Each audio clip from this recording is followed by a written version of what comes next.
Shri A Rahim നമുക്കൊപ്പമുണ്ട്, രാജ്യസഭാ M P. Shri A Rahim, ഇവിടെ വലതുപക്ഷ നിരീക്ഷകനായ മിഥുൻ വിജയകുമാർ ആവർത്തിക്കുന്നത് NCERT ഡയറക്ടറായ ദിനേശ് സെക്ലാനിയുടെ വാക്കുകളാണ്.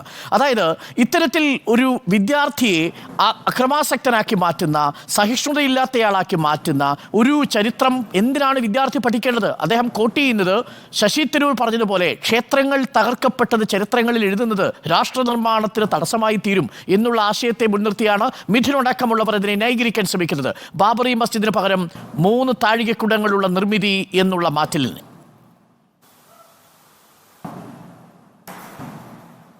അല്ല, യഥാർത്ഥത്തിൽ സംഘപരിവാർ ഏറ്റവും അധികം ഭയക്കുന്നത് ചരിത്രത്തെയാണ്. അത് സംഘപരിവാർ മാത്രമല്ല, ലോക ചരിത്രത്തിലെ ഈ പറയുന്ന ഹിറ്റ്ലറുടെ ചരിത്രമെടുത്താൽ, മുസോളിൻ്റെ ചരിത്രമെടുത്താലൊക്കെ ചരിത്രത്തെ ഭയപ്പെടുന്നത് കാണാൻ കഴിയും. ഹിറ്റ്ലർ അധികാരത്തിലേറി ആദ്യം ചെയ്ത് ഇവിടെ പഠിപ്പിച്ചുകൊണ്ടിരുന്ന ചരിത്ര പുസ്തകങ്ങളൊക്കെ കത്തിക്കുകയായിരുന്നു.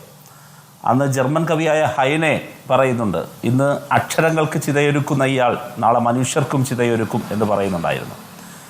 ചരിത്രം, പുതിയ ചരിത്രം എഴുതുകയായിരുന്നു. റീറൈറ്റിംഗ് ഓഫ് ഹിസ്റ്ററി എന്നത് ഇവരുടെ ഒരു പ്രധാനപ്പെട്ട ടൂളാണ്.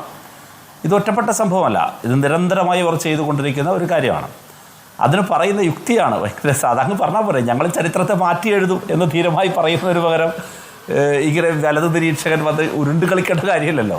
ഞങ്ങളിങ്ങനെയൊക്കെ ചെയ്തവരാണ്, നിങ്ങളങ്ങനെ ചെയ്തവരല്ലേ, അത് പറയാമല്ലോ. ഇപ്പോൾ 1992 ഡിസംബർ 6 പകൽ 12:15 ഞങ്ങൾ ബാബറി മസ്ജിദ് തകർക്കും എന്ന് പറഞ്ഞ് തകർത്തവരാണല്ലോ ഞങ്ങൾ ഇതൊക്കെ ചെയ്യും എന്ന് പറയുന്നു. ഇപ്പം നിങ്ങൾ പറഞ്ഞല്ലോ ഞങ്ങൾക്ക് രാജ്യസഭയിലും ലോകസഭയിലും ഭൂരിപക്ഷം കിട്ടിയാൽ ഭരണഘടന മാറ്റും എന്ന് എത്രയോ ഉത്തരവാദിത്തപ്പെട്ടവർ പ്രസംഗിച്ചു. അതുപോലെ ഇത് പങ്കെടുത്തിട്ട് അങ്ങനെ ഒരു ടേക്ക് നിങ്ങൾ ചരിത്രത്തെ മാറ്റാൻ ശ്രമിക്കുകയും എന്നിട്ട് അതിന്മേൽ കിടന്ന് ഉരുളുകയും ചെയ്യും.